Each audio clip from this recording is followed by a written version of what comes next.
분위기 바꿔봅니다. 정치권에서 관심이 가는 두 재판에 대해서 한번 짚어볼 텐데 첫 번째 재판은 이 인물에 관한 얘기를 하면서요. 장윤민 변호사님. 바로 국민의힘의 정진석 의원에 대한 재판 결과입니다. 어. 이 재판은 고 노무현 대통령에 대한 명예를 훼손했다는 혐의로 재판에 넘겨진 것이었고요. 적용되는 죄명은 정보통신망법상 명예훼손과 사자 명예훼손이었습니다. 검찰의 구형량은 벌금 500만 원이었는데요. 네. 법원은 이 부분과 관련해서 실형 6개월, 징역 6개월을 선고했습니다. 다만 1심인 점 확정되지 않은 점을 감안해서 법정 구속은 되지 않았습니다.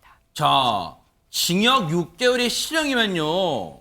시청자분들을 위해서 설명 좀 해주세요. 이게 만약에 지금 1심이긴 합니다만 2심, 3심, 가정법이긴 합니다만 3심까지 가서 징역 6개월의 실형이 확정되면 이거 어떻게 되는 겁니까? 의원직을 내려놓게 되죠. 아, 그래요? 예, 보통 뉴스에서 벌금 100만 원이 기준 아니야? 라고 생각하시는 분들 많으실 네. 텐데요. 그건 공직선거법 위반 혐의로 재판에 넘겨져서 유죄가 확정됐을 때입니다. 그 경우에는 100만 원 이상의 형이 확정돼도 의원직을 내려놓게 되는데요. 기타 다른 범죄 같은 경우에는 금고 이상의 형이 확정되면 국회법과 공직선거법 등에 의해서 국회의원직에서 내려와야 됩니다. 아, 적용법이 다르군요. 일단 징역 6개월의 실형이 선고된 거에 집행유예도 아니고 그런데 자, 여기까지 들으면 정진석 의원 국민의힘의 비대위원장도 지냈고 했던 인물이 무슨 잘못을 했길래 지금 실형된 거야? 안진영 기자님 시청자분들에서 설명 좀 해주세요. 네, 정진석 의원이 지난 2017년 9월 자신의 SNS에 고 노무현 대통령 관련돼 올렸던 글 때문입니다. 그 글 내용을 소개해드리면요. 네. 노 전 대통령의 부인 권양숙 씨와 아들이 박연차 씨로부터 수백만 더의 금품 뇌물을 받은 혐의로 검찰 조사를 받은 뒤 부부싸움 끝에 권양숙 씨는 가출하고 그날 밤 혼자 남은 노 대통령이 스스로 목숨을 끊은 사건이라고 전했습니다. 이 내용을 올린 직후 엄청난 논란이 불러일으켜졌고요. 이에 네. 대해서 정 의원은 노 전 대통령의 비극적 결심이 이명박 전 대통령의 정치 보복 때문이었다는 박원순 전 시장의 주장을 반박하기 위해서 올린 글뿐이라면서 돌아가신 노 전 대통령이나 가족들의 마음에 상처를 주기 위한 것은 아니라는 해명도 내놨습니다. 이 해명이 앞서 했던 주장과의 무슨 인과관계가 딱히 떨어지는지는 저희가 잠시 더 얘기를 해볼 텐데 일단 저 글이 논란이 됐을 때 당시에요. 2017년이잖아요. 당시에 고 노무현 전 대통령의 아들 노건호 씨가 정진석 의원을 당시에 검찰에 고소합니다. 그때 얘기 좀 들어보시고 이어가 보도록 하겠습니다. 정치적인 필요에 따라 고인을 욕보이는 일이 끊임없이 반복되고 있습니다. 정치적 가해 당사자가 오히려 피해자를 다시 짓밟는 일은 용납하기 어렵습니다. 아버님이 도대체 누구에게 무슨 잘못을 하였기에 계속 현실 정치에 소환되어야 하는 것인지 추악한 셈법으로 고인을 욕보이는 일이 다시 없길 바랍니다. 감사합니다. 일단은 최대한 진정한 상태에서 마음을 가라앉힌 상태에서 나지막한 목소리로 기자들 앞에서 포토라인에 서서 일단 입장문을 읽어내려간 노건호 씨의 당시 모습인데 일단 백성문 변호사님 일단 보세요. 정진석 당시 의원이 SNS에 올렸던 내용부터 차근차근 볼게요. 노 전 대통령의 부인 권양숙 씨와 아들과 노건호 씨를 얘기하는 거예요. 박연차 씨로부터 수백만 달러의 금품 뇌물을 받은 혐의로 검찰 조사를 받은 뒤 부부싸움 끝에 권양숙 씨는 가출하고 그날 밤 혼자 남은 노 대통령이 스스로 목숨을 끊은 사건이다. 2009년대를 얘기하는 거예요. 그럼 혹시 여기서요. 백성문 변호사님 팩트는 뭐예요? 팩트는 뭐 저희가 정확하게는 알 수는 없지만 이거는 뭐 진실이라고 믿을 만한 근거가 하나도 없는 그런 주장이라고 일단 판단을 하는 거죠. 그러니까 뭐 이 안에서 저희가 이건 팩트고 이건 팩트가 아니다라고 저희가 단언해서 말씀드릴 부분은 없는데 네. 이게 참 이 사건은 좀 저 변호사 입장에서는 조금 당황스럽기도 합니다. 그게 무슨 뜻이냐면 네. 일단 검찰에서는 500만 원 벌금 500만 원을 구형을 했어요. 그러니까 500만 원 정도 벌금을 낼 만한 정도의 그런 혐의다라고 판단하고 구형을 했는데 재판부가 징역 6개월의 실형을 선고했는데 네. 이게 사자 명예훼손 그러니까 돌아가신 분에 대한 명예를 훼손하는 경우에는 유족들이 직접 고소를 해야만 처벌할 수 있거든요. 근데 일반 명예훼손보다 사자 명예훼손이 형량이 좀 낮습니다. 네. 원래. 그래서 사실 좀 놀랐는데 일단 재판부 판결문을 보니까 그러니까 이 정도로 구형을 뛰어넘어서 실형을 선고하고 법정 구속을 안 했습니다 할 정도인 이유를 살펴보니 재판부가 좀 많이 분노를 했던 것 같아요. 재판부가 네, 그러니까 일단은 이거는 추정입니다만 아마 정진석 의원이 법정에서 지금 SNS에 올린 글이 사실이라고 아마 주장을 했을 것 같고요. 근데 이제 사실인지를 입증할 수 있는 건 없는 상태에서 아마 사실이라는 주장을 하지 않았을까. 그러니까 일단은 이 허위 사실을 이렇게 게재해서 유족들 마음에 상처를 입힌 점 진심으로 죄송하고 사죄드린다라고 했으면 실형에 선고될 일은 없었을 것 같아요. 사과를 안 했나 봐요. 그러니까 일단 유족으로부터 용서를 못 받았다는 부분도 이 판결문에 들어있고 네. 또 내용 자체가 아까 보면 권양숙 여사와 노무현 전 대통령이 부부싸움 그때 뭐 권양숙 여사 가출하고 뭐 이런 표현이 나오잖아요.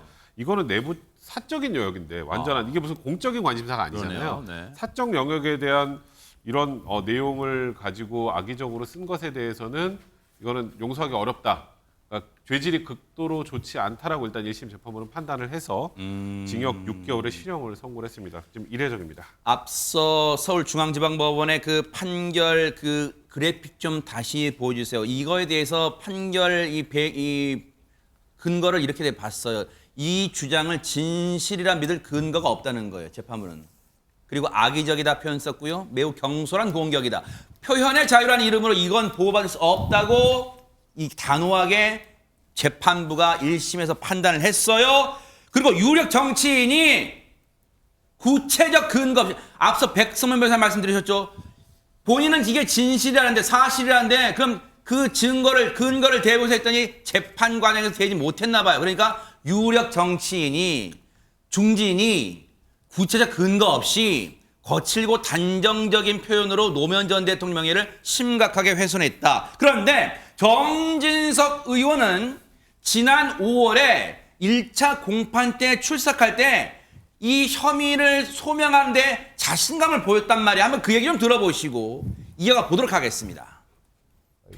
제가 무슨 뭐 노무현 대통령이나 그 유가족들에게 무슨 마음의 상처를 주거나 뭐 비방하거나 명예훼손을 하등의 이유가 없는 것입니다.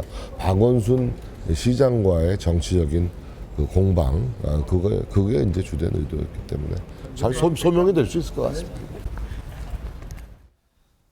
저게 지난 5월의 모습인데 이제 어제 1심에서 징역 6월의 실형을 선고받고 나왔을 때는 어떤 입장을 보였을까요? 마저 들어보시고 이어가 보도록 하겠습니다. 의회 판단이 나와서 좀 당황스럽긴 합니다만 이명박 대통령을 가까이에서 보좌했던 저로서는 누구보다도 이명박 대통령이 정치보복을 하지 않았다는 것을 분명히 해둘 필요가 있겠다라는 판단에서 페이스북 글을 올리게 됐던 것이고요. 내가 노무현 대통령이나 그 가족들의 명예를 훼손한다거나 뭐 마음의 상처를 줄 의도가 전혀 없었던 것이죠. 이게 실형이 선고된 거에 대해서 받아들일 수가 없다. 다분히 감정이 섞인 판단이다. 넌 이렇게밖에 이해가 안 됩니다. 항소하겠습니다. 들으신 것처럼 1심 판결을 도저히 받아들일 수 없다, 억울하다, 항소하겠다. 이걸로 좀 이 집약이 되는 것 같아요. 그런데 전현 평론가님, 제가 앞서 정진석 의원이 2017년에 올렸던 글을 다시 읽어드릴게요. 왜냐하면 보세요. 노 전 대통령 부인 권양숙 씨와 아들이 박연차 씨로부터 수백만 달러 금품 뇌물 받은 혐의로 검찰 조사를 받은 뒤 부부 싸움 끝에 권양숙 씨가 가출하고 이제 즉 권 씨는 가출하고 이렇게 표현되어 있습니다. 권 씨는 가출하고 그날 밤 혼자 남은 노 대통령이 스스로 목숨을 끊은 사건이다 이렇게 했는데 이거에 대한 논란 커지니까 그 부연 설명으로 이렇게 했단 말. 부연 설명 들어보세요. 노 전 대통령의 비극적 결심이 이명박 전 대통령의 정치 보복 때문이었다는 박원순 전 시장의 주장을 반박하기 위해서 올린 글일 뿐. 제가 머리가 조금 둔해서인지 모르겠지만 이게 무슨 인과관계가 있다는 얘기? 앞서 올린 글하고 이 반박하려고 올린 글하고 이게 무슨 관련이 있다는 거예요? 정진석 의원의 주장을 요약을 해보면 본인은 어떤 정치적인 사안에 대해서 정당한 비판을 하려는 의도인 것과 이렇게 강조를 한 것으로 보입니다. 그런데 이 글의 내용을 보면은 어떤 우리가 정치적이라든가 정책적인 부분에 대해서 비판이라기보다는 돌아가신 분과 고인의 유족에 대해서 상당히 인간적으로 모멸감을 줄 수 있는 내용이 충분히 포함되어 있다라고 봅니다. 네. 더군다나 마치 노 전 대통령이 돌아가신 것이 엄청난 무슨 비리 혐의가 마치 확정되는 듯한 뉘앙스가 좀 풍겨지는 부분이 있고요. 네. 그리고 중요한 것은 명예훼손이라든가 이런 부분을 우리가 판단할 때 아무리 돌아가신 분이 있다 하더라도 사자 명예훼손뿐만 아니라 명예훼손 측면 보면은 그 가족들이 입었을 상처를 법원은 본 것으로 보입니다. 네. 본인은 자꾸 그런 의도가 없다라고 하는데 아버지를 입은 아들의 입장에서 남편을 보낸 아내의 입장에서 과연 저 말이 상처가 되지 않았을까 이런 부분을 법원에서 많이 좀 본 것이 아닐까 생각이 들고요. 또 하나 제가 좀 꼭 말씀드리고 싶은 부분이 있습니다. 최근 시민들께서는 형량이 적절한지 이런 부분보다는 정치인들이 저렇게 거칠고 경솔하게 말하는 부분이 제발 좀 줄어들었으면 좋겠다라는 말씀을 많이 하시거든요. 네. 아마 좀 이례적이다라는 판단이 나올 정도로 검찰에서 이렇게 실형을 내린 것은 한마디로 이런 주장을 하려면 본인의 정치 생명을 걸어라 이런 말을 좀 하고 싶으신 것이 아닌가 생각이 들고요. 또 여야를 떠나서 워낙 상대방에 대해서 거칠고 확인되지 않은 가짜 뉴스가 확인되다 보니 요즘 이런 말이 유행을 하고 있다고 합니다. 장관이든 국회의원이든 정치인이든 먼저 인간이 되라. 인간에 대한 예의를 좀 지켰으면 좋겠다. 이런 따끔한 말들 시민들이 하고 계십니다. 정치권이 이번 판결을 두고 니 탓이다 내 탓이다 재판부를 공격하기 앞서서 이런 네. 시민들의 지적을 좀 들으셨으면 합니다. 백성문 변호사님. 네. 물론 이제 항소하겠다고 어제 이제 밝혔기 때문에 아직 이제 앞으로 좀 절차 봐야겠습니다만 좀 섣부른 예단일 수는 있겠습니다. 혹시 이게 항소심에서 뭐 180도 뒤집히는 결과는 아니면 또 형량 낮춰진 결과가 나올 수도 있어요. 어떻습니까? 이건 제 개인적으로 그냥 변호사로서 판단을 해보면 통상 사자 명예훼손을 가지고 실형이 선고되는 경우는 저는 거의 본 적이 없는 것 같아요. 거의 처음 본 것 같은데 그러니까 물론 제가 말씀드렸던 것처럼 이 정치인 공적 인물이 너무 거친 표현이나 이런 것들을 써서 유족들에게 마음의 상처를 주면서 반성하지 않는 모습에 1심 재판부에서 좀 다소 분개하는 심정으로 좀 강하게 선고를 한 것 같아요. 개인적인 생각입니다만 항소심에서는 이거보다는 당연히 좀 떨어지지 않을까 싶고요. 그리고 아마 지금 정진석 의원께서 지금 나와서 저렇게 입장을 내시지만 항소심 재판에서는 다소 누그러뜨리는 그런 톤으로 재판부 앞에 서지 않을까.